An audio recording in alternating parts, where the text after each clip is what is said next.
I bring you greetings from the ancestral lands of the Piscataway people, as well as the lands of the Susquehannock, Lenape, and Lumbee peoples who have also cared for this land. It is my pleasure to welcome you to the Foundation's Youth Voice and Power Summit, the first of 3 virtual events designed to shine a spotlight on Casey's work with young people, much of which we are doing with our partners. In a minute, you will hear from our president and CEO, who will discuss the Foundation's work moving forward. And you will be treated to 2 panel discussions, one featuring some extraordinary young people, and another with 3 of the nation's foremost lieutenant governors.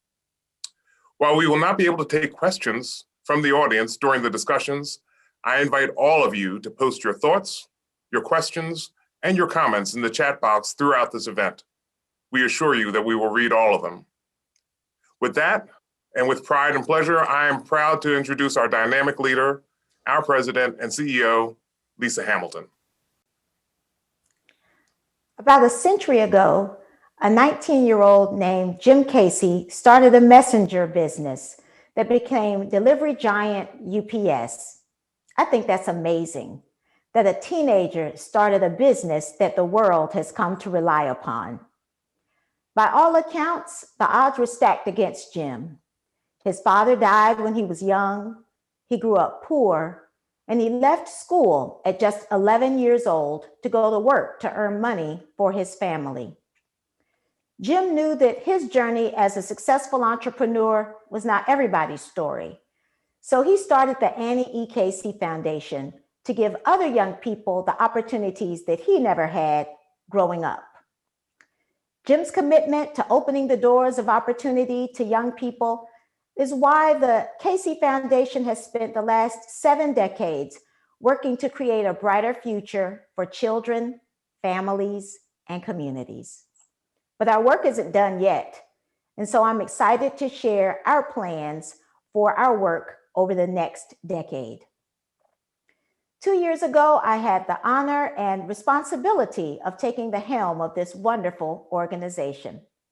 And I was excited to build on the strengths of our organization and to identify new horizons in our work.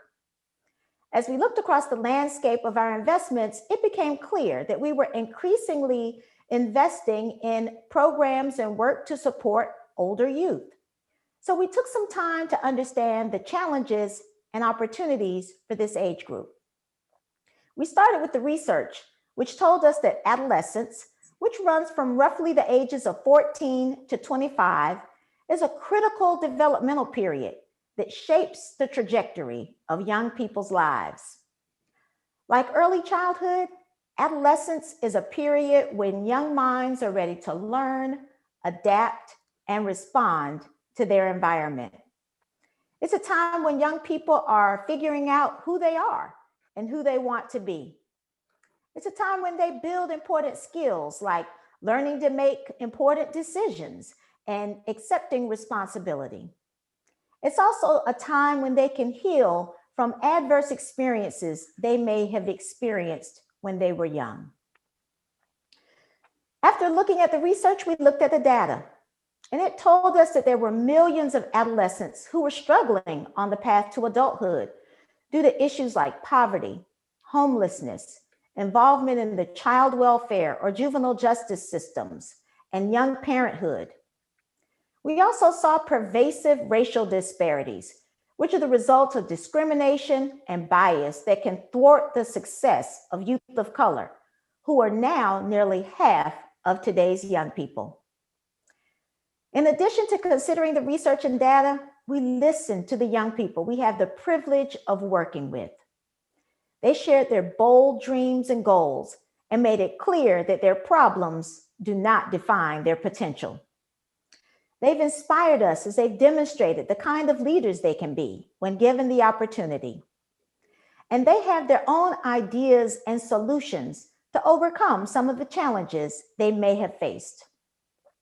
What we concluded is that there's tremendous potential and promise in older youth and young adults. And we recognize that kids aren't done growing up when they're 8 or even when they're 18.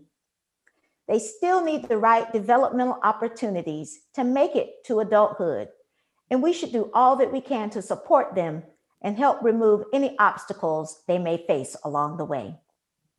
So today, I am thrilled to announce that the Annie E. Casey Foundation is devoting more of its investments to support older youth and young adults ages 14 to 25.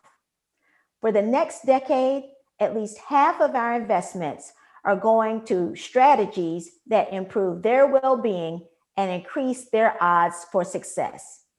And we are particularly focused on those young people who face the greatest challenges. Youth who are low income, youth of color, who might have been involved in systems, who live in high poverty communities, or who might be young parents. We want to work together with young people to make sure they have what they've told us they want.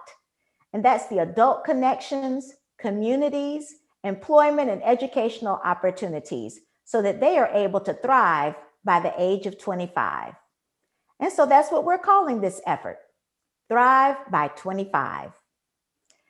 What does that look like in the real world? Well, it looks like the college student who lost her job and her housing during the pandemic, who gets the resources she needs in order to get new employment and a safe place to live so that she can continue her education. It looks like the high school grad who goes from homelessness to realizing his goal of becoming a physical therapist with the help of a local nonprofit. And it also looks like a young woman who aged out of the child welfare system, who successfully advocates for an extension of foster care so that more young people can have what they need to transition to adulthood. In short, it looks like young people not simply scrambling to survive, but having a chance to live full lives and realize their full potential. Thrive by 5 is not an initiative. It's not something that we'll only do for a few years. It's the way that we're bringing together many different pieces of our work. It also acknowledges that young people's lives are multifaceted, as are the issues that they face. That means we have to remove barriers and improve opportunities for them in many areas simultaneously. As part of our Thrive by 25 efforts, Casey will invest in coordinating and connecting programs, systems, and policies in 5 key areas. The first is making sure that systems help provide young people's basic needs. Second is supporting youth leadership. Third is making sure that young people have the permanent connections to family or other caring adults. Fourth is providing access to education and credentials. And finally, we're investing in helping young people build financial stability. Our increased focus on youth and young adults is not a move away from our longstanding dedication to improving the lives of all children. Much of what we're doing is rooted in existing efforts to make sure all kids have strong families, more access to opportunity, and live in supportive communities. In fact, we're drawing on our decades of work and partnerships. And so that includes efforts to promote racial equity, the use of data, public system reform, and effective leadership and policymaking. We are excited that this deeper commitment allows us to bring the full array of Casey strategies to help us realize the greatest asset this country has. It's young people. In closing, we know that we can't do this alone. It's going to take all sectors coming together to realize this vision. And so we're already engaging a range of partners to help shape this work. We also know that we don't have all of the answers. And so we're looking forward to learning with others as we go on this journey. And while this is a long-term strategy, I can't overstate what Dr. Martin Luther King Jr. would call the fierce urgency of now. The health and economic crises that we are going through have eliminated a decade of progress in reconnecting young people to school and to work. We have got to seize this moment to regain and pave a path for them forward. Young people are our next generation of leaders, workers, innovators, and parents. Ensuring that they can thrive by 25 doesn't just enrich their lives, it improves our communities and our country and helps make sure we have a more equitable future. Thank you for joining us today as we put their voices front and center. We're excited about our plans for the next decade and look forward to sharing how it evolves with you. Thanks. And thank you, Lisa. As you've just heard, there is exciting work happening at the foundation, and it will involve many of you. Next, I would like to introduce the moderator of our panel of young people. As we engage them in our work, it is important to hear from them and understand their aspirations, their strengths, and how effective they can be as true partners in confronting our challenges. Kayla Powell is a young fellow in the Jim Casey Youth Opportunities Initiative, which is a part of the foundation. She is a relentless and passionate advocate and leader for systems change, transformational relationships, and positive youth development. She is the state of Iowa's National Youth in Transition Database and Youth Development Coordinator, overseeing the state's NYTD efforts in advancing youth engagement and positive youth development within state agencies. She formerly worked for a YMCA leading their youth development, social emotional development, and equity and inclusion efforts. And among other things, Kayla is a court-appointed special advocate. With that, I turn it over to Kayla, who will introduce our panel. Kayla? Thank you for that introduction, Scott. In the wake of this shift to focusing more resources and efforts on youth and young adults, we were asked to have an authentic conversation about what is most important to young people and what it will actually take to share power and center young people as leaders. The hope today is that everyone who is listening in understands what is top of mind for young people and really uses this conversation to ground the work that you all are doing moving forward. The four panelists with me today in our virtual living room represent some of Annie Casey's current grantee partners who lead with youth-centered advocacy and organizing and represent a diversity of organizations, backgrounds, and geography. While they each use different strategies, the organizations and the young leaders themselves exemplify building power in communities and centering young people's voices and their leadership and advocacy. So with us today, we have Sam Schimmel. Sam is a St. Lawrence Island Siberian Yupik and Kanatsi Indian from Alaska. He is a representative of the National Congress of American Indians Climate Action Task Force, working to raise the awareness of climate change on Native communities, and is an advisory board member for the Center for Native American Youth and the Arctic Youth Network.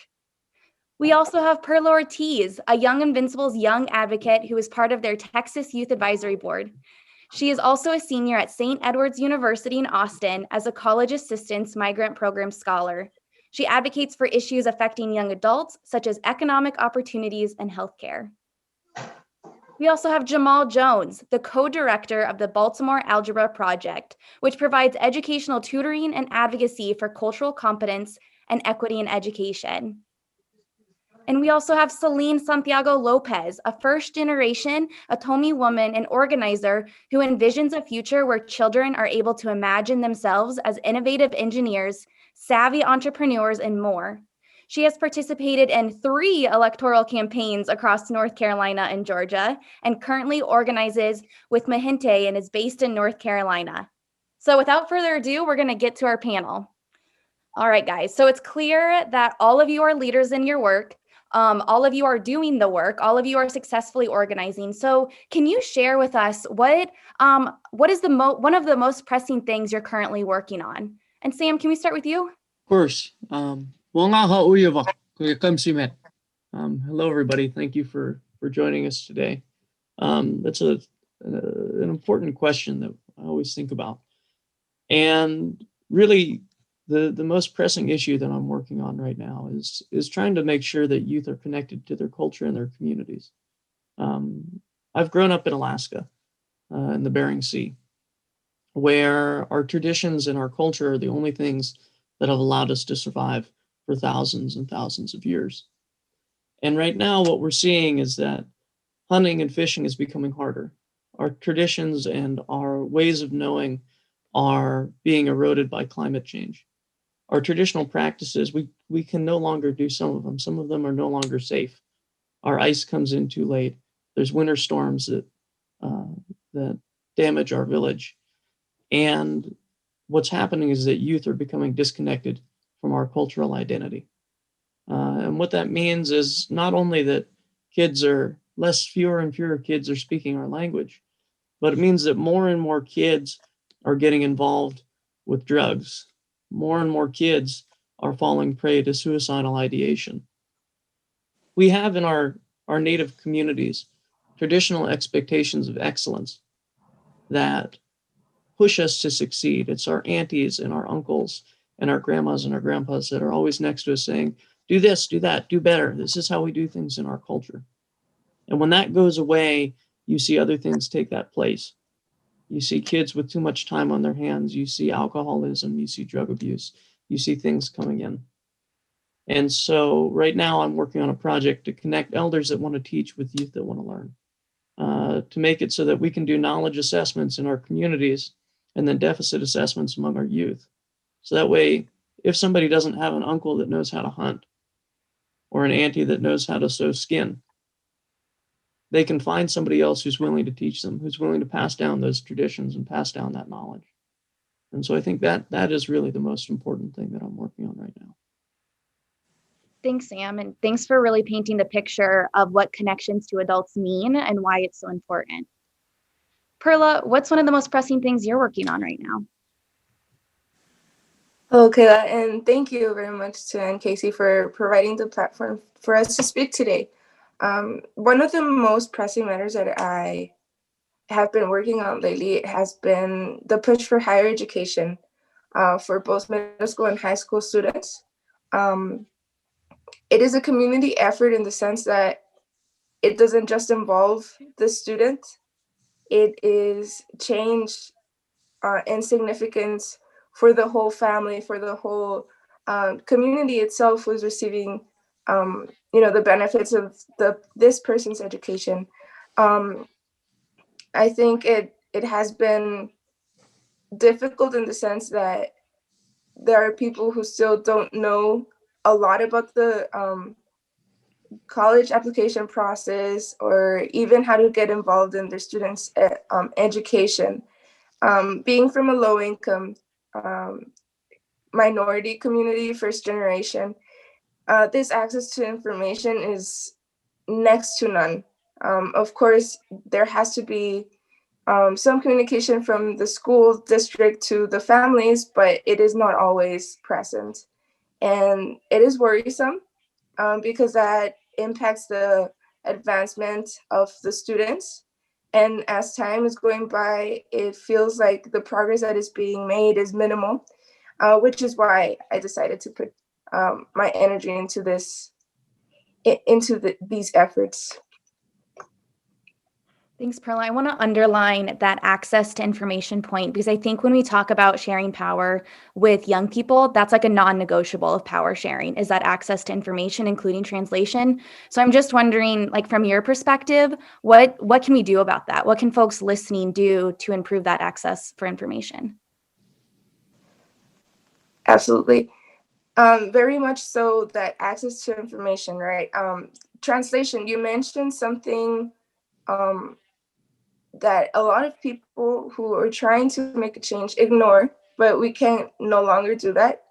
Not only because translation does only involves the language, for example, Spanish or other, in my case, Spanish. In other circumstances, it can be anything else. But in translation, you also have to understand the audiences, the community's culture, and why these ideas of perhaps leaving home don't translate directly.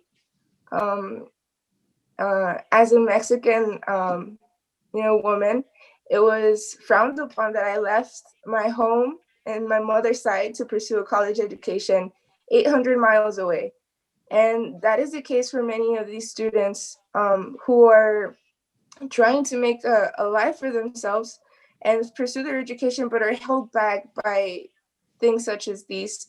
And with this access to information also comes the access to the family's opportunities, the family's not only economic opportunities, but also the access to healthcare, the access to just being informed about the current state of their community, and what laws such as perhaps immigration laws concern them, so that they understand what how they could be stable enough to protect in a sense, but also support their student in pursuing their education.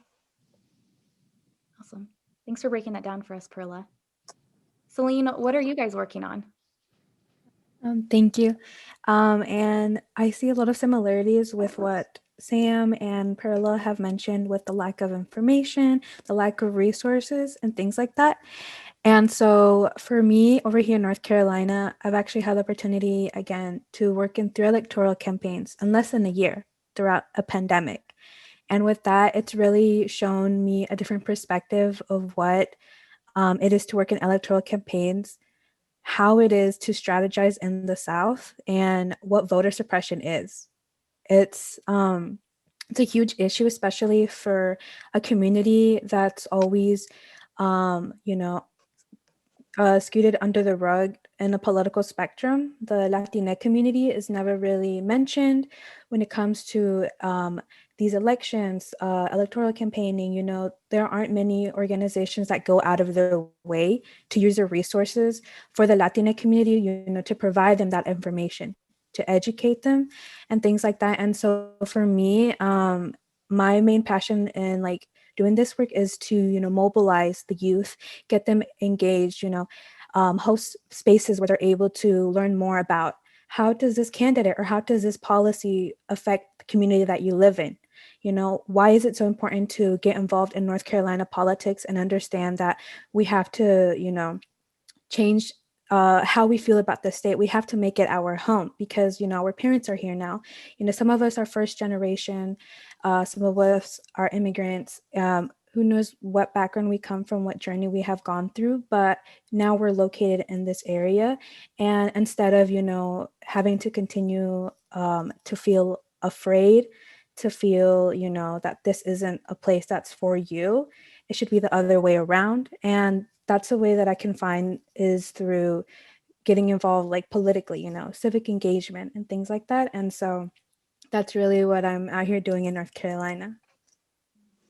And Selene, what I also hear you're doing is that you're creating these safe spaces, you're cultivating emotional safety, so these conversations and this type of youth leadership can take place. And I think that's a theme of power sharing that doesn't get brought up enough. So thank you for lifting that.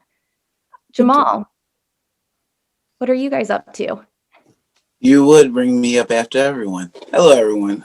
So over in the Algebra Project, we do a couple things. We do a lot of math literacy work, so kind of tutoring, if you will. And then there's also a bunch of educational organizing around advocacy issues that have to do with education, of course.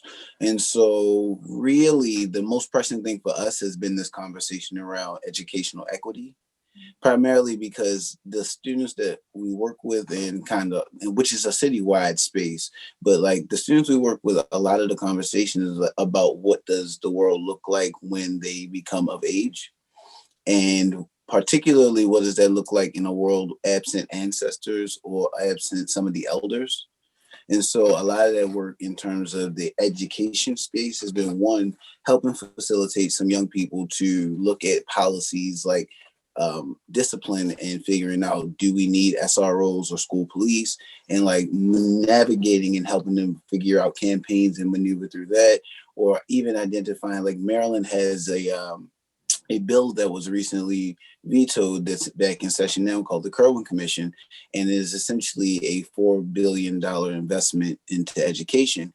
And one of the things that is clearly circling the minds of students in Baltimore is well, how much of that money comes to us, which is partially an equity question, but digging deeper into the context of educational equity, how is that money spent? Where do those funds go? How is it? What are the accountability metrics, and how are students centered in that as the primary end users and the primary consumers of that educational product? Thanks, Jamal. I think we could probably have like a whole conversation about money as it relates to equity and as it relates to power. Definitely connected. So if all of the things that you guys are saying were to be implemented perfectly, were to happen, were to be achieved, what would success for young people look like? And Jamal, I'm going to take this to you first since I saved you for last time. Okay.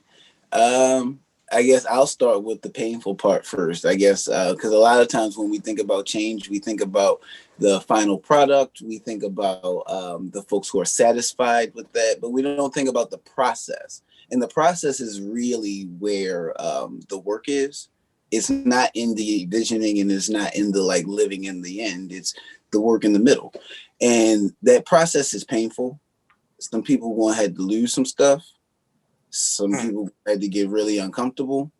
There's going to be a lot of folks who are unhappy. There are agreements that were made eons ago that are going to have to shift and be broken. And there are relationships that are going to have to shift and be brokered. And there is an entire landscape that's going to have to shift. And that's going to require everyone to collectively be uncomfortable and collectively be able to keep the course until we get to the end or get to the change. Because oftentimes we tend to get fatigued, particularly in this world where there's so much work to do in so many issue areas. It's very easy for us to, and oftentimes we do, get to a place where we work just long enough on a topic that we get fatigued and then we'll drop it or we'll pass the baton to someone else. But if we can keep our heads together for this one, I think we might be able to get stuff done. Awesome. Thanks, Jamal. There is definitely a lot to fatigue us out there right now. Perla, what does success look like for young people from your perspective? When I think of the young people in my community, from a small little town, Fabens, Texas, in El Paso, what could help them? Well, success for them would be accessibility. Having the ability to do what they want, like if they want something, that they can have that. Having the doors open, but more importantly, having the chance to prove themselves. And it's unfortunate that I have to word it that way, because why would they have to prove themselves, right? Like they have so many obstacles and they have so many hurdles. And it's as if the system, wasn't built for them to be a part of it.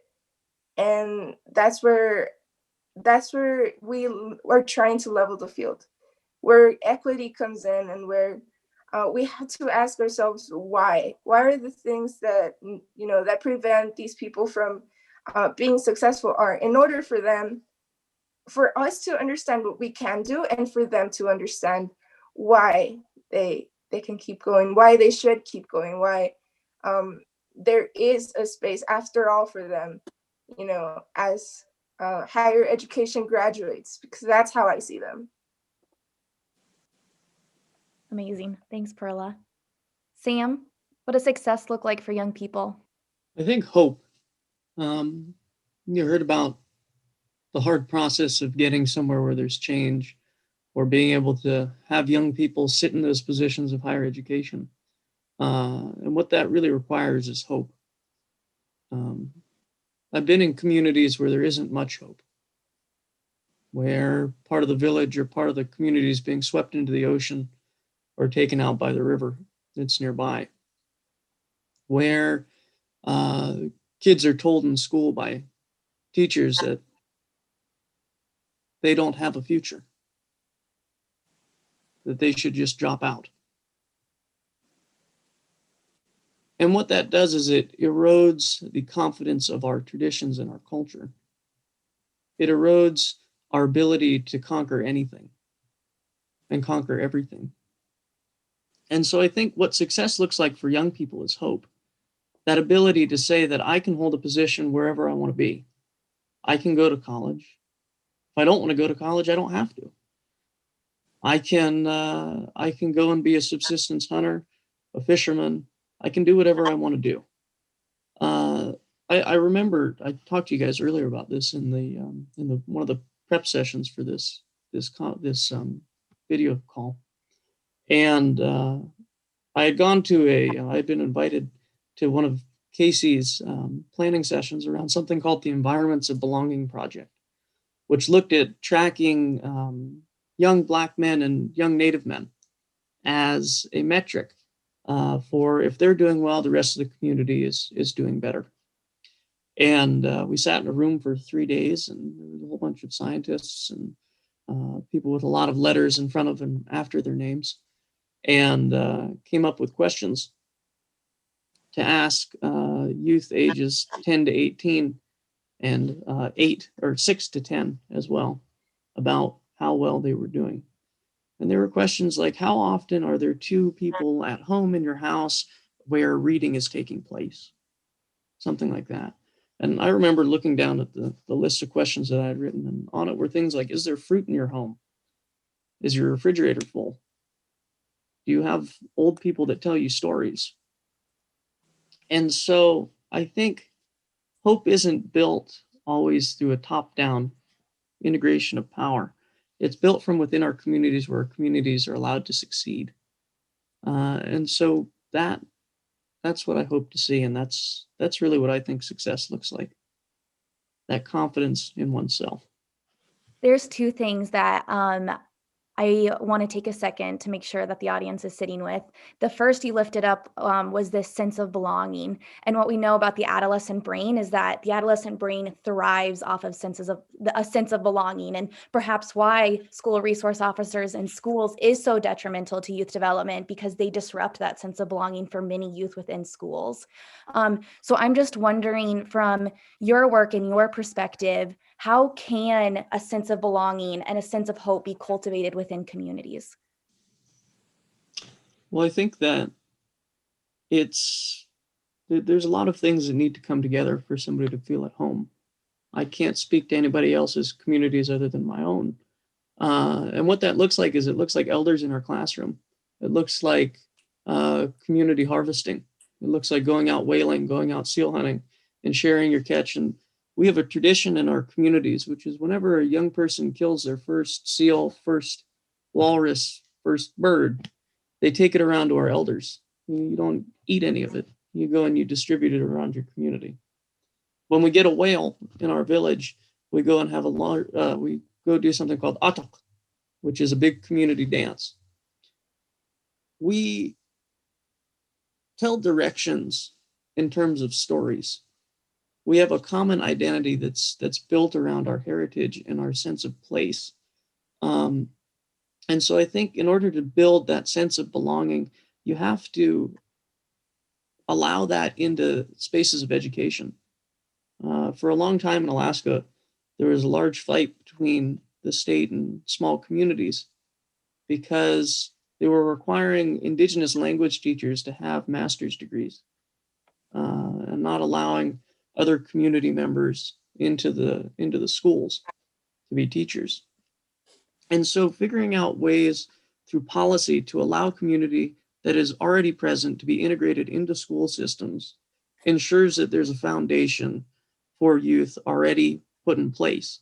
I don't know where all of you come from, but I know that a classroom for me was never the most comfortable place.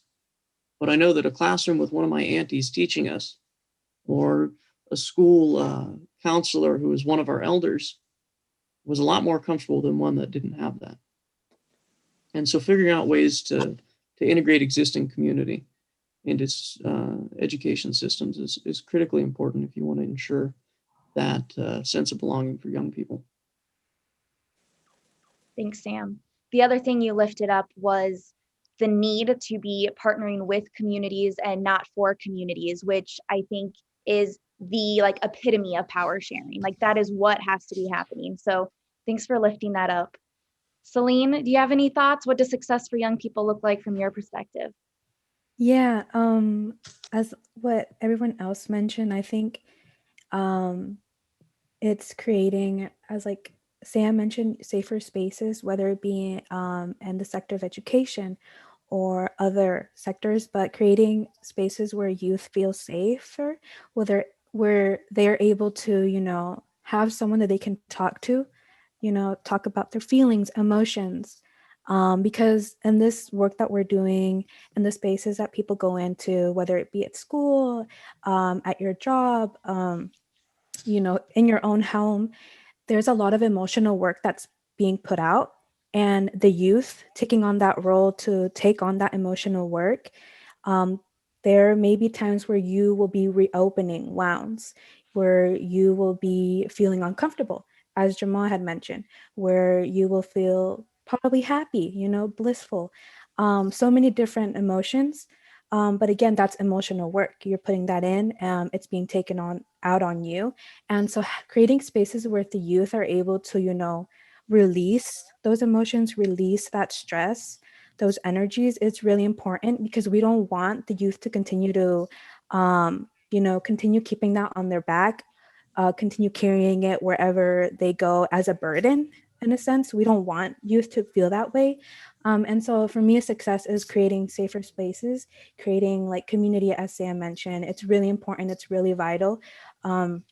Because within community, you're able to create resistance, you're able to unlearn, you're able to learn new things, you're able to just come together and continue changing, creating change for, the past, for the present, and for the future. And those are very, very vital. And so, yes, just centering that emotional work and how much it's being taken up on both youth and elders. It's just really important to really highlight that.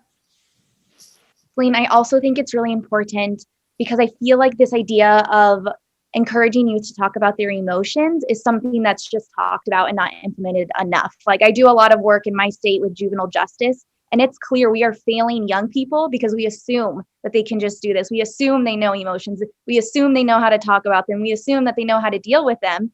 And then when they don't, we shove them in detention centers. So I think that's such a profound thing that you just said that I hope really is resonating with the audience right now. So I'm going to kind of shift us to what Jamal had alluded to a little bit earlier, like the process. So what's it going to take for us to get to success for young people? Like, what's the policy? What's the mental model shift? Jamal, what do you think? I can't say that there is a policy, because similarly to like what Sam said, and I hope everyone can like remember this centrally, every community is different, and what it like you have to tailor policy to each community. And if you don't take the time to do that, you're just being irresponsible. Like, that's just kind of the flat line truth. And so there's that. But I'd say like one policy or one type of policy step that we could probably begin to take has to do with like how we spend money and how folks go about the expenditures of money. Similarly to the work that I was saying before about the work around Kerwin and the policy work for education. Education, there's a lot of money spent on it, whether you're talking about out of school time resources, in school time resources, people's salaries, people's benefits, whether you're talking about like the non-personnel expenditures, whether you're talking about like policy groups that get pulled together. It's a lot of money that gets spent on education. But the question of like, where does that money go is always a question to me. So like an example of that is, I don't know, let's say that there's a policy similar to the minority set-asides, which is a policy that was developed by a congressman out of Baltimore City a couple decades back named Parent Mitchell, that essentially a label that took some money or took a percentage of federal contracts and allowed for minorities to get some dollars. And that was essentially the policy that became the like front runner policy for all the national policies that created minority set-asides and created some ability for like communities that were not white male communities primarily to get some resource and start developing some economic independency, building up some community sustainability and some resources.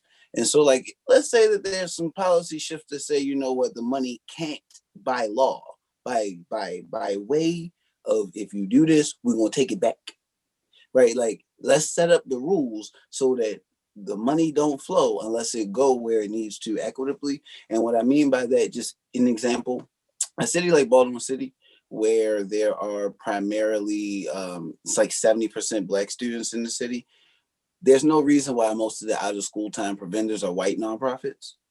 right? Like those folks usually are not as connected to organizations in the community.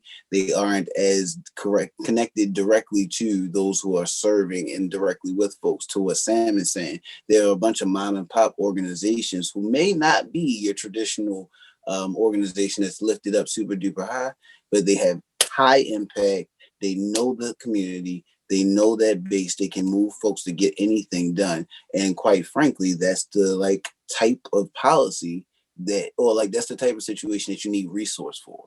Whether you're talking about capacity building of the individuals, or you're talking about the money to get stuff done, or if you're just talking about the money to convene people to talk about this stuff, right? Like policies that direct money back to community in a direct way, primarily like if we can access community as resources rather than deficits or rather than like nuisance, and say what are your benefits or what are your capacities, and let's figure that out. Like let's contract with the local mom and pop to do whatever, and that's a consulting gig for them, builds up their resume, and now we have some economic ability to do stuff that's beyond these regular players who are traditionally either the corporate folks, the really big nonprofits, the really big policy folks, or the really big foundations, which to Sam's point, we have to start building this thing from the bottom up, and that's going to be the grassroots folks.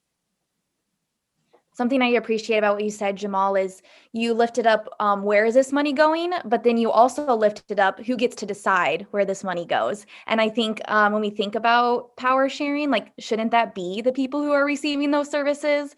When we know that those who are closest to the issues, closest to the services, are the ones who are going to have the solutions that are going to work. I think that was excellent. Perla, do you have any thoughts about what it's going to take to get there? I definitely do.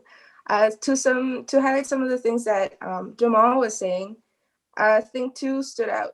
You know, working with the community, and the other is the impact. You know, as we have this idea of intent versus impact. You know, you can intend to do wonders for a community, but while you have to work with them in order to know what's working and what's not, because unfortunately, it is a process. And I'm pretty sure that Ann Casey had in mind when, you know, deciding that this wasn't going to be like a one-time thing. Oh, we're going to help the youth for this amount of time, you know, but this is the beginning of a process. And this is the beginning of a process that'll last longer in order to serve more people. And that's the thing. Whenever you're serving people, you can't make it conditional. You know, they need the help. And you can't expect them to, you know, meet you somewhere. Instead, you have the resources, so you meet them where they need to be met. And in that instance, you know, I speak to the policymakers, the lawyers, and those, you know, those in power who are representing, speaking, and, you know, deciding for the people who need these services, but who ultimately gave them, you know, the power by putting them in office, by being elected to the places where they are elected. And, you know, that that decision making should be derived from the people being served. You know, listen to us, hear us out, look at look at the data. Like, it can't be ignored. Level out the disparities, because they're too obvious. And, you know, the instability of this community, these communities depend on those decisions being made every single day. So following up is crucial. You know, wrap around and make sure that what you're doing is serving the people that that you're making the decisions for. Awesome. That intention versus impact. That's a lot to unpack. Thank you. Selene, any thoughts from you? Yeah, going off of what Perla talked about, having intentionality, I think this word intersectionality, you know, it's always being used by people on social media and things like that. But it's not only a word, you know, for the academics or for activists, you know, organizers.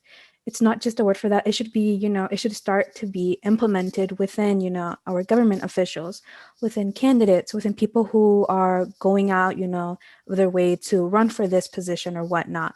When they're going to start making these policies or want to implement them, think through them as like through an intersectional framework, because it's not black and white. It's like so many different people, that have diversified this country. And it's time to stop putting like erasure. It's time to start committing that act and only think that there's only, one solution that will profit, the rich or whatnot. No, it's like it won't work anymore. I mean, we've seen so much change now. We've seen people start to, become very vocal about what they believe in, about what should be just and things like that. And there's so many cities that have undergone so many, terrible things and whatnot, caused by policies, by government officials and things like that. But, here you have organizers, you have people who are putting in their effort to go out and talk about this, to go out and form people. I mean, when I went to Canvas, I was always greeted with such gratefulness and thankfulness from first-time voters, because it was the first time that anyone had ever gone out of their way to go ask them, what do you care about? What have you seen has been an issue in your own community, And it was the first time that they ever heard someone come and ask them their opinions, which just shows you how like much of an issue that is on like a much more bigger spectrum, right? And so I just think it's really important to start implementing this intersectional framework. When you're going to do policies, you're going to implement these things and whatnot, you have to start thinking through that because it's really important. It affects people's lives. All of us come from different backgrounds. There's so many issues at hand, but if you don't, put your part into it, if you don't give your own intentions to like, okay, I'm actually going to do my own research. I'm actually going to go out of my way and ask people, talk to them and be like, what is wrong? What do you see as an issue? Then you won't be able to, like find the actual like issue at hand, you won't be able to try and solve it. And so that's just a really huge part that I want to highlight. And also just coming up with different solutions. There's not just one solution, asking people again, what do you think the issue is? How do you think it would be a better approach to it? People come up with different solutions, there's so many different ways to answer a question. And so again, going out of your way to asking people, asking what they truly care about, what they truly think, can be an answer for such and such issue really, really helps. And so, yeah, that's my take on it. Thanks, Selene. So for the sake of time, I'm going to transition us to the next question because I know all of you have a lot of thoughts on this one. And Sam, I'm going to start with you. So we've talked about the issues. We've talked about what success looks like for young people, and we've talked about what it takes to get there. So now, knowing who is in the audience today, how can folks listening share power to center youth and young adults as leader? Sam, what can folks be doing? Well, I'm looking right now at a group of 3 lieutenant governors as well as the rest of us. And I think back to one of ours in Alaska, Lieutenant Governor Malat. He headed up our climate action leadership team for Alaska. And he was very insistent that youth were involved at the state decision level, that youth were consulted when it came to creating policies that would reach far beyond his administration. And I was honored to serve with him on that climate action team. And what I remember most is him always looking around the room and asking, it was myself and another and a girl, asking us, well, what do you think? How will this affect your future? What will this mean 15 years from now? And so to our policymakers, I ask that when you make decisions about things that will last beyond your administration, involve young people. To foundations, make sure that your work is actually addressing issues on the ground. Sorry. Go into communities first and ask, what can we do to help? A lot of money and time is spent working on problems that sometimes don't exist. I remember as a little kid, we had my Uppa. She was one of our oldest people in our village. We had a team of Smithsonian researchers come in And they had spent 4 years, a team of 8 people. I don't know how much money, but they had spent a lot of time trying to identify 3 objects from our village. And they brought it in, and they had done all of this research on some reports from anthropologists from the early 1920s and done all of these things. And they brought pictures of the objects with them. And they came into our home and they sat down and they said, "Would you please read over this report and see what's going on?" And she opened up the page and said, "Ah, that's not what this is. This is a harpoon balancer.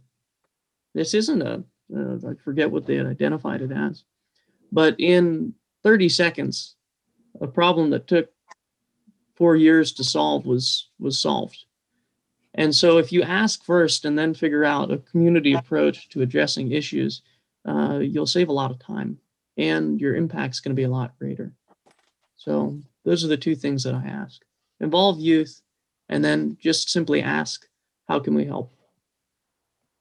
And what I also heard you lift up, Sam, was the necessary part of like being proximate to communities, being proximate to young people, and as a decision maker, not only like viewing that as an obligation, and then again as another non-negotiable to that power sharing. All right, we only have a few minutes left, so Selene, what are your thoughts about what folks can do? Yeah, as you know, what Perla had mentioned earlier with intentionality again is like you know, if you're a person who's wanting to like give help to youth or want to amplify their voices or whatnot, center them, come in with intentionality, you know, not just because like, you know, you're being told or you're seeing it as a trend now. It's like, oh, you know, we're starting to center youth. No, it's like it's because, you know, we have, you know, the mindset, we have ways to go about solutions, you know, we have the ways. It's just, you know, you coming with intentionality, you providing, you know, the resources that you have, whether it be money, you know, whether it be, oh, like I have skills or whatnot, I can probably get you connected with a person or whatnot, and things like that, you know, networking, stuff like that. It's just coming in with intentionality, honestly. So that's like my take on that. Jamal, what do you think people can be doing?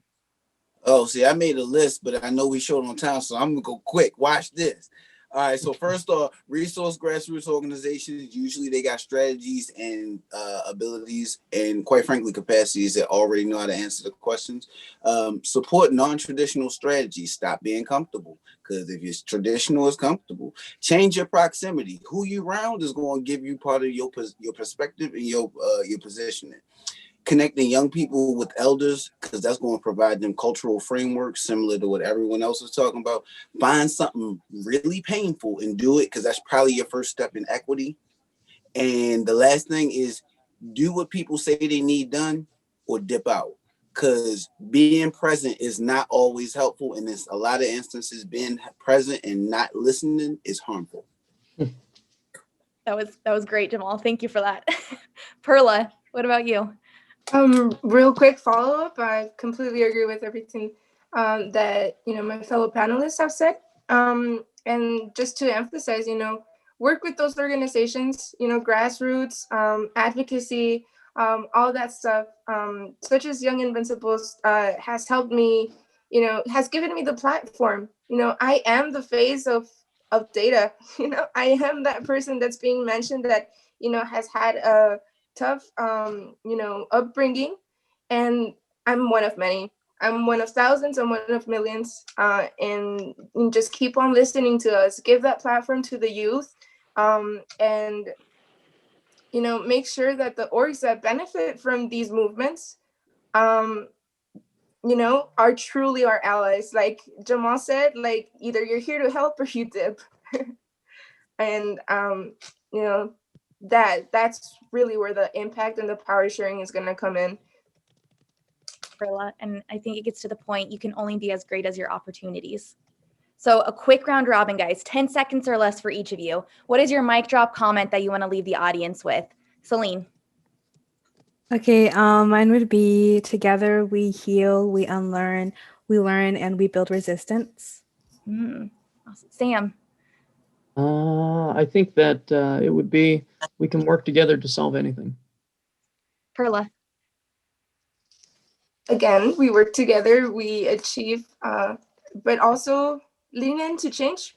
Jamal mentioned plenty of times that it's painful, but we can do it. You can do it. And if I'm here today speaking, there are people listening. And do you, and keep on going. And Jamal. Work with intent and make your work painful. Because if you're not hurting, then you're probably not really working, because this work is painful. All right, guys, that was excellent. Thank you, Perla, Jamal, Selene, and Sam. Those in the audience, please show these panelists some love in the chat.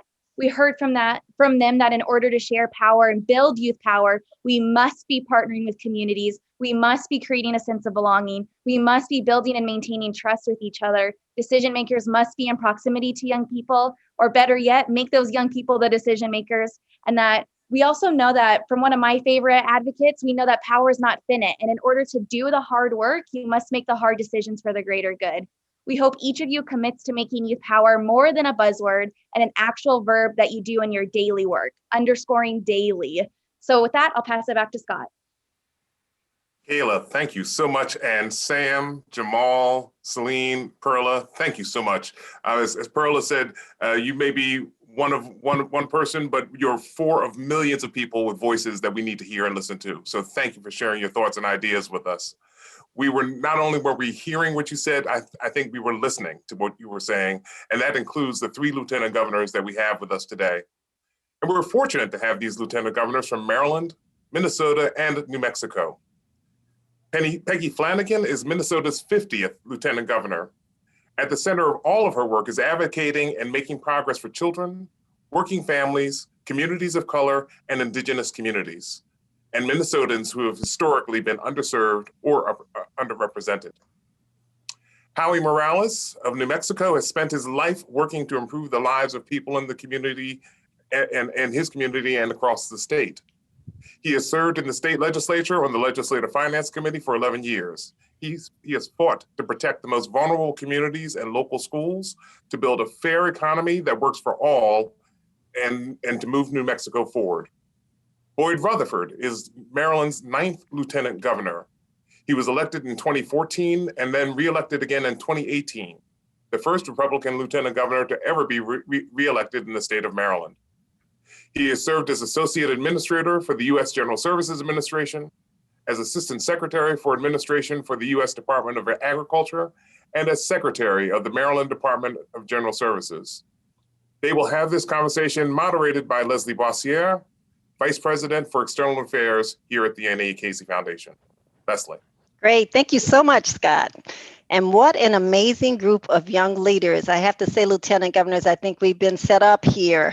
I want to thank you for taking the time to mainly listen to the voices of these young people and their perspective on their own futures and what we can do to support them.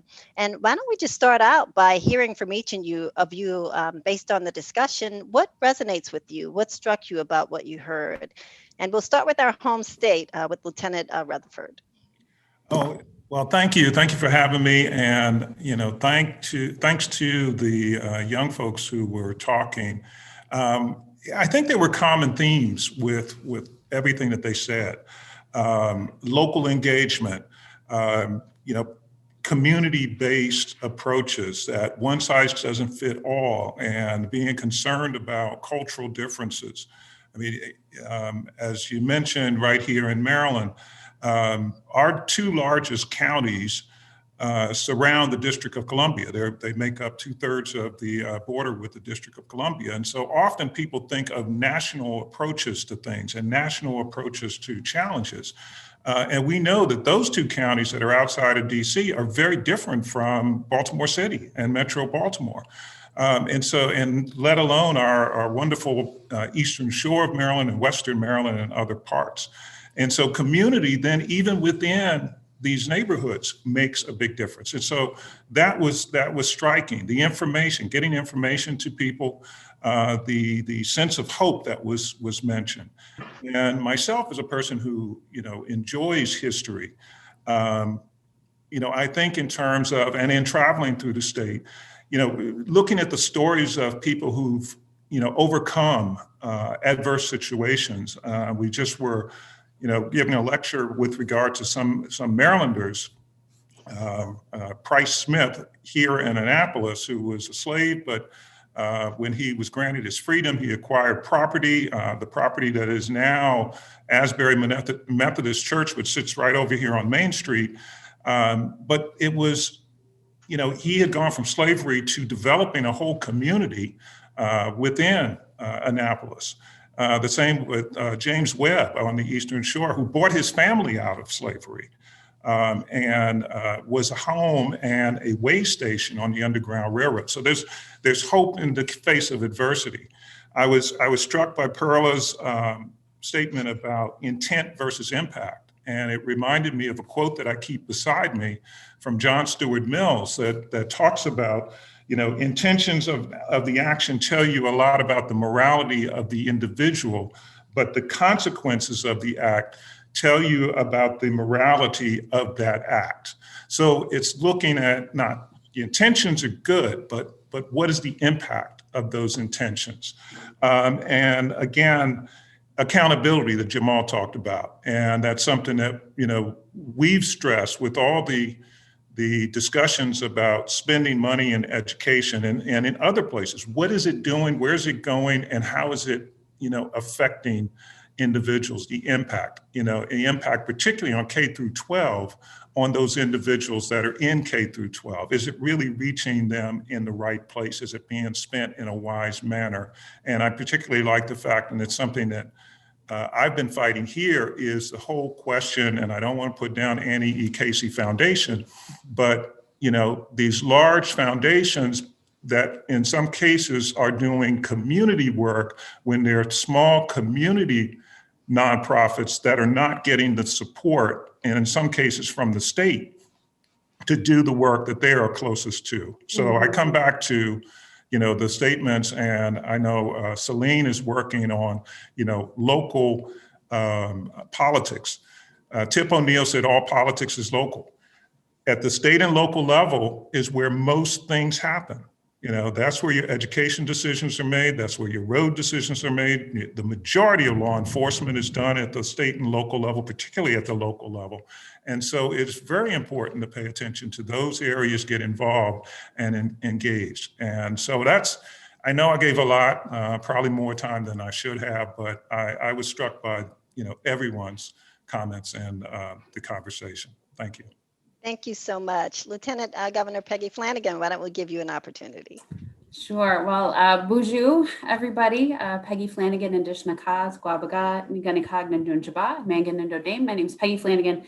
I am a citizen of the White Earth Band of Ojibwe, and my family is the Wolf Clan. And the role of our clan is to ensure that we're not leaving anyone behind, which is why I am so grateful to be on this panel with all of you. So the things I don't know where to start because I have a whole sheet of notes and I was like, that's good, that's good, that's good. But overall, what I heard was that we need to ensure that the people who are most impacted are closest to the decision-making table and to the solutions. And there's a whole bunch of levers that you can pull to make sure that happens.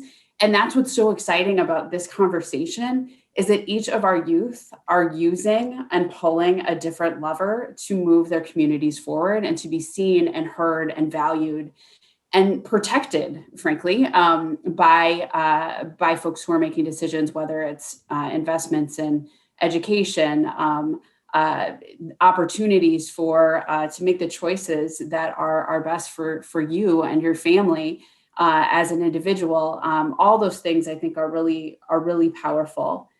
Selene, you talked about intersectionality and that's not just buzzwords. It's not just something we want to talk about if we're organizing or on social media, but what does that actually look like if we embody that?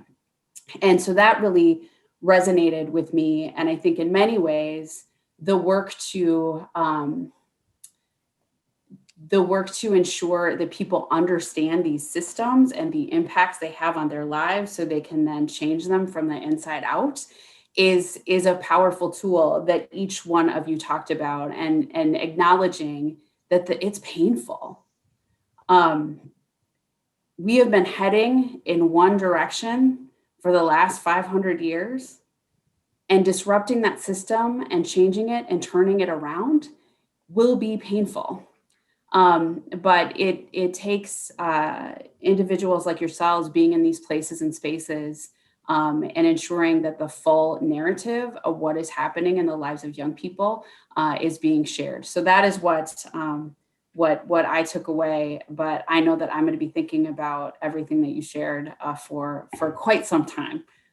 This has just been good for my heart and soul. So miigwech for that. Thank you so much, Lieutenant Governor Morales. Thank you so much. And I just want to thank my fellow lieutenant governors for joining me on this call and for the invitation to be part of such a wonderful discussion. You know, I have to say that I'm grateful to be asked to be part of this panel, but I was willing to give up my time, to yield my time to listen to more of the perspective from the guest speakers that we had on the previous panel, because how motivating and how inspiring that they were. And listening to their stories, listening to their ideas really does show that they're not necessarily the leaders of the future. They're the leaders of now. And they are making an impact just by the work that they're doing. And when we look and see the youth movement and the youth impact, I mean, we just look at our inauguration day and to see what impact that Amanda Gorman had on each one of us. And it's exciting that we have others who are working so hard every single day to make sure that that voice is at the forefront of decisions that are made. We're at a turning point in our country, and I'm so proud to see the discussions that have taken place, but also looking to see the potential that we have coming forward. So I believe that this country is in good hands, but we have to make sure that we're also not just expecting the hands to be taking care of us, but also willing to listen to what they have to say and to take action. Because as each one of them spoke, I have to say that I saw a part of myself in each one of them. And just hearing the discussions that Sam was talking about, the connection to Mother Earth and the connection of his background and how they connect with their elders and how important that is for all of our cultures, especially coming from New Mexico, where we have a high population of immigrants, high population of Hispanic Americans, large population of our Native Americans. And when we have that diversity, it's so important that we have that connection to one another. And then listening to Selene just was a reminder to me of how I got into public service to begin with. I was a high school baseball coach, a high school special education teacher, but I didn't like the direction that our education system was going, that was quantifying more of the educational direction rather than looking at the quality and the individual perspective of how we can connect with students. So I chose to pick my first office that I ran for was to be county clerk. And I chose that office to run for was simply because I wanted to have that voting educational opportunity that would still connect me with high school students, that would connect me with the opportunity to push the importance of voting. And obviously Selene feels very passionate about that and continues to work in that area. And I'm so grateful to see her passion with that. And then looking to see what Jamal was talking about. Jamal really hit the nail on the head when he talked about resources. We can talk about movements, we can talk about initiatives, but you got to have resources. And I remember many years being on that legislative finance committee where there was wonderful resources, opportunities to move us in a direction that was going to be positive for our state, only to have resources funneled somewhere else. So I'm grateful that he mentioned that aspect of it. And then looking to see Perla and Perla's wonderful information that she shared. You know, what really connected me with Perla was that even though we're around the whole country, we're connected to Zoom, we have these discussions, me and Perla are about 100 miles apart right now from where I sit and her hometown. And knowing that the regional approaches that are taken is really important because we continue to make sure that we can advocate for one another. So I'm excited and I'm motivated by hearing the direction that Annie Casey Foundation has done to work with these individuals. And I look forward to working with them, hopefully in the future. Thank you all for sharing your thoughts. Definitely a lot of ground to cover. I want to lift up a call to action that Sam gave us in particular when he said, when you're working on policy out that's going to live beyond your administration, ask the young people. And I wanted to see if you could give examples in your respective states for how you're engaging young people and what opportunities young people have to be engaged in the public policy conversation as solutions are being deliberated. Why don't we start with you, Lieutenant Governor Morales? Yeah, absolutely. And again, collaboration, integration is so important because oftentimes in government, you can have an isolated point of view that really doesn't take into perspective all the possibilities that we do have. And so I think that this is continually important because looking at the opportunities and my background being in education is a good example where we've seen this country go, unfortunately, over the last 20 years, when No Child Left Behind was introduced, it really did look at student achievement. So we were for years been chasing student achievement, test scores, student proficiency, which is the fluctuation of the test scores and what could be done and what messages can be given. When in reality, all along, what we should be chasing is student engagement. The opportunities to connect students where they're at, what their interests are, and the ability to build on that. And I think that that's going to continually be an area that I'll focus on. You know, as Lieutenant Governor, you have many roles, but I was fortunate as Lieutenant Governor to be appointed by our governor in the second day that we took office. Our governor appointed me to run the public education department while we were looking for a permanent secretary in that position. And from the beginning, we wanted to make sure that it was going to be a collaborative approach that wasn't just going to be driven from the top down, but also to have our communities be a part of that. And so as we look forward and seeing what direction that we're going to go, our public education department knows that we're moving forward with ethnic studies, not just for students, but our staff, our faculty, our parents, and our community, and make that a hallmark of what needs to be done. In New Mexico, we just had a recent ruling. For years, the state had been found that we were insufficiently funding education, primarily those students at risk, those students who had come from an area, maybe in the tribal communities or in the colonial areas, that we weren't doing our part as a state. And I think that this gives us a wonderful opportunity to rebuild our state, to provide resources, and making sure that what we're doing is not just going to be driven from what is given from a curriculum or standards or benchmarks, but going to be driven from those communities that are going to be most impacted. So it's wonderful opportunities that we have through challenging times. But as we know, the greater the challenge, the greater the reward. Great. Lieutenant Governor Rutherford? Oh, well, thank you.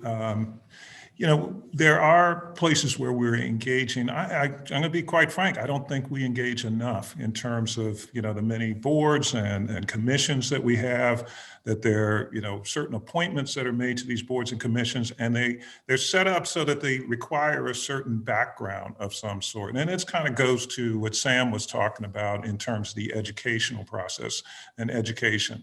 And so I think that there's a lot more we can do. I mean, we have engaged or I should say included youth in many of our school boards at the local level, that there's a youth member. The university system has youth member in the Board of Regents. But I don't think we've gone far enough in terms of making sure that we are hearing or have a younger perspective in the room when we're talking about issues of importance to our society in general, to our state in general. There are programs that we have in terms of internships here in the State House at the governor and lieutenant governor level in our departments. There are legislative internships that reach out to young people, and when young people reach out to us, sometimes it's done through school counselors. Sometimes we get I tell you, I get an email from just a young person who's in high school saying, hey, are there any internships? And I would say, send me your resume, or, you know, let's talk. And, you know, what's your time like? And can you get to Annapolis, which sometimes can be a challenge. But so, you know, I think there's a lot more we can do to really listen to the communities. And I just want to say something, you know, again, this is touching on everything that was said. It looks like we've lost Jamal from this discussion, but Selene talked about just the feeling that she had when she was out canvassing and talking to people who may not have voted before, but it's definitely the first time someone had asked them to vote. And it reminds me of, particularly our first campaign, and we were campaigning in West Baltimore and went into a neighborhood that many of the people said, and this is a city, a large city, said, we've never had a candidate come here. We haven't even had our council person come here. So it shows that you can have that disconnect in areas that you think are connected, that there's just a disconnect because often what happens, and I think my fellow lieutenant governors who've been around the block can tell you, is that, often the politicians can take people for granted, particularly if they're part of what they consider their base, that they can take them for granted and just assume you're going to be there. And you're going to be there for them. And so you often have people who never had somebody come out and actually ask them, I'd like you to vote for me, and this is the reason why. And what is an issue in your community? What is happening here? What is your biggest concern, right here? Those are things that I think we can do a better job of asking younger people that, and not just when we visit schools and have the little happy talk with the kids in school, but to really, what is your concern here? Okay, let's move away from the principal and the superintendent and all these, big wigs, and you can tell me, what is it that you're really concerned about? So Great. I think we Thank can you all for do a that. better job. Thank you. And Lieutenant Governor Flanagan.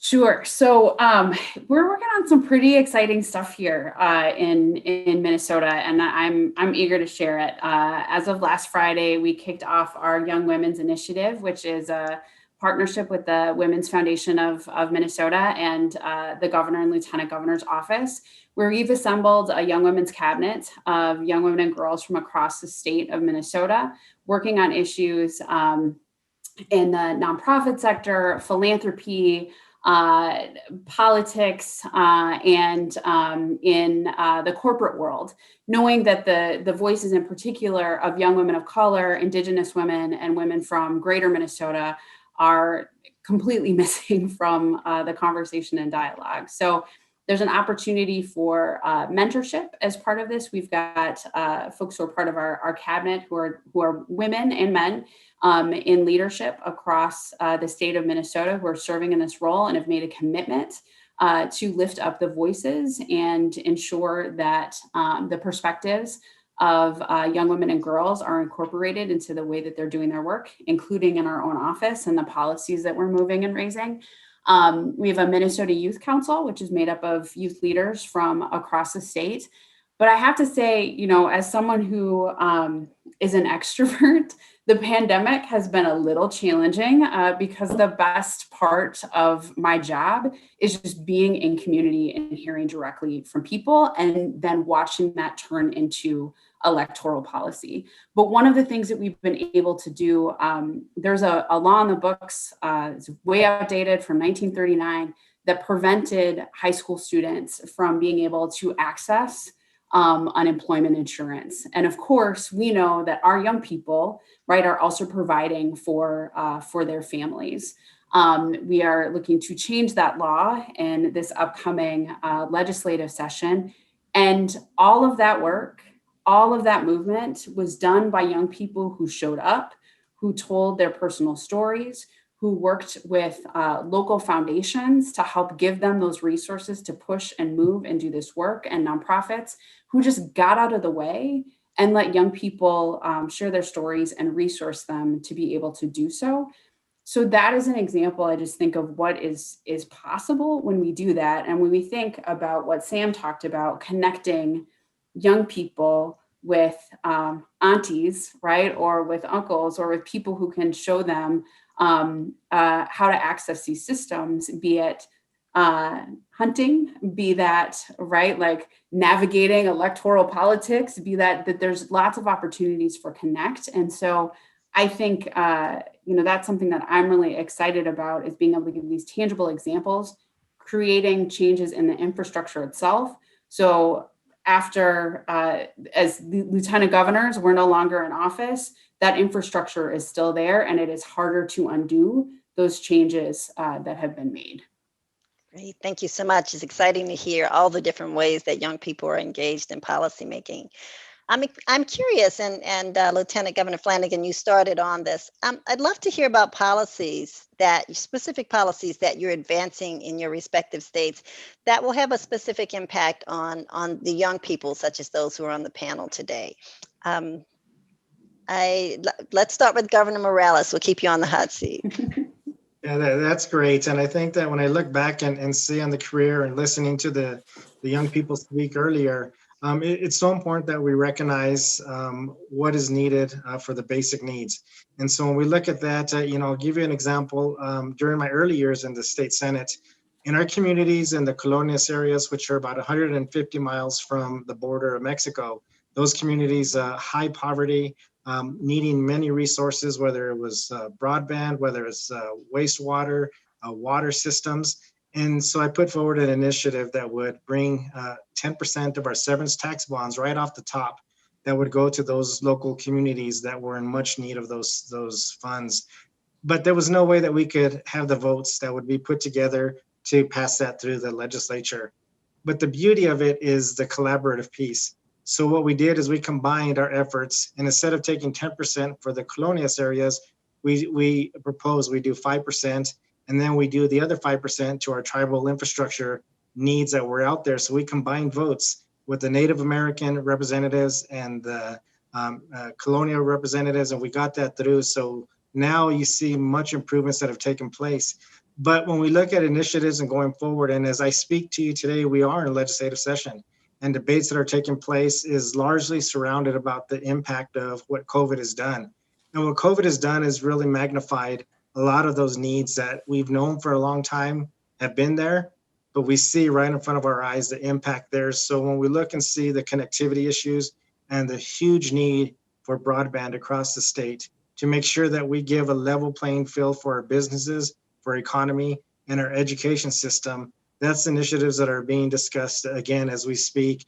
And when we see the health disparities that have been there, especially for communities from majority communities where there's been impacts that have been there because of the health disparities. And when COVID has hit, it's been those communities that have been hit the hardest of what we can do to make sure that we're providing resources and assistance for more support for those healthcare needs and those immediate needs that are right there. So as we talk about pieces of legislation, I'm confident that we're going to move forward legislation that's going to allow for access to those medical needs that we all have been talking about, even at the federal level. And then again, going back to the basic infrastructure needs, whether it's the wastewater systems, whether it's roads, whether it's housing, all these infrastructure needs are something that we've seen in the whole country that has been further compounded by COVID.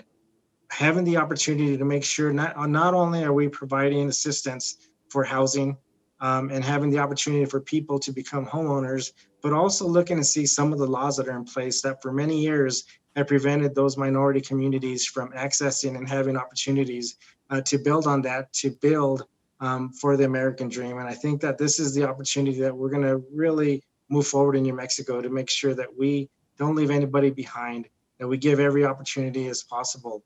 And the biggest area that I'd like to share is New Mexico is home to one of the largest permanent funds in the country. Right now, we sit at $22 billion in that fund. What we're proposing and have been proposing for years has been to tap into that for 1% that would go for early childhood to make sure that we can have right from the beginning at the most critical stages of a child's life, the opportunities for success, to make sure that we can have the possibilities to help educate parents and to build communities up. We've struggled with that over the last maybe 10 years, but I believe strongly that this year, the utilization of the permanent fund will pass and it'll go to the voters and it'll pass overwhelmingly as well. And it's going to change the direction of what we've seen in our state. And I have to say that in New Mexico, when you look and see some of the quality counts surveys and some of the statistics that come out, New Mexico, unfortunately, has been 48th, 49th, and 50th over many years. That's going to change. And I believe that the passing of this permanent fund, tapping into it 1%, is going to be a huge step forward to make sure that we can have the resources for those families who need it across our state. Great. Thank you for those very tangible examples, and equitable recovery and the needs of young people is on the forefront of all our minds. I know we're coming up on time, but Lieutenant Governor Rutherford, why don't we, as the home state, give you the final word and talk a little bit about policies in Maryland that affect the lives of young people. Well, it's very easy to point to, education, because we often think about that, particularly with K through 12. But, as Perla said, thinking in terms of higher education as well. And as both she and Sam mentioned, it doesn't have to be higher education. There are other avenues as well. And going back to Jamal's comment, the state, and I'm quite sure all states, spend a good portion of their budget, both on the capital side and operational on education. We, as a mid-sized to small state, we spend about $7.5 billion a year on K through 12 education alone. But the question comes down to the accountability, and that's what goes back to Selene's comments about local government, and making sure that your local officials are overseeing how that money is being spent. The state can send the money to the locals, but then the locals make the decision how they're going to spend it, how much is in overhead, and how much actually reaches the classroom, which I think is a major challenge in terms of what reaches the classroom and doesn't get caught up in the bureaucracy. There are, other areas that, I think Lieutenant Governor Morales mentioned, the whole questions of the impact of COVID and the disparities in communities with regard to health disparities and economic opportunity disparities and housing. Housing is a major issue, and it cuts across so many areas that I think young people can get involved in, the housing policies that take place. And other areas in terms of the healthcare and the like. So there's so many areas. It's not just education, but career development, and of course our environment and the decisions that we make with regard to environmental justice and climate change. Great. Thank you so much for that. And I know we're about out of time for the panel. I want to thank you for taking the time to listen. I want to thank you for bringing the perspective of your respective states into the conversation. And I want to thank you for continuing the conversation in the days and weeks ahead. And with that, I will dip it and give it to Scott to close us out. Scott? Thanks so much, Leslie. And thank you, Lieutenant Governors, and actually both the panels, the young people especially. I want to thank you all for joining us today. There's a lot to sort of unpack and digest from that, but I think one of the things that was most fundamental that we got out of this, and it was said by Lieutenant Governor Morales, that the young people are the leaders of now. They're not the leaders of the future. These are the leaders of now, and we have no better representation than the four folks, and plus Kayla as our moderator, actually really facilitating that conversation than we heard today. So I want to thank everyone who was able to join us today for this work, for listening to our aspirations and our hopes, for our foundation that has been working on improving the lives of kids and families for 7 decades. We are now just beginning a new phase, and so we look forward to you joining us and partnering with us and seeing how you can be a part of making the future brighter for kids and families throughout the United States. I invite you to be on the lookout for our next virtual event, which will be on February 22nd. And meanwhile, you'll be able to see a recording of the session. If you go to our website, you'll be able to see it in a couple of days. Thank you again. Be well, take care, stay safe.